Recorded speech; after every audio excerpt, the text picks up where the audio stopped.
مرحبا، رسالتي اليوم لكل طالب ولكل طالبة. اشعر بالأمان من اللي جاي. هذه حلقتنا اليوم. كثير فقدوا واهس ورغبة الدراسة، لم يعرفون what's next، شنو الجاي. ماكو أمان بالمستقبل، ماكو أمان من باكر. فقدوا الإحساس بأنه يوم غد أفضل من هذا اليوم، فإجا إحباط مع الدراسة.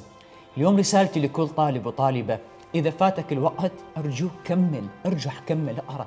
إذا عندك مشكلة عائلية ارجع كمل. إذا فاتك الكثير ارجع كمل. أغسل أقدامكم، ارجع كمل. ثق، القادم أفضل إذا كملت في دراستك. هذا الكتاب مو هو والحياة ضدك، ولا هو والأساتذة ضدك. هذا الكتاب أنت وهو ضد الحياة، تصنع فيه حياتك.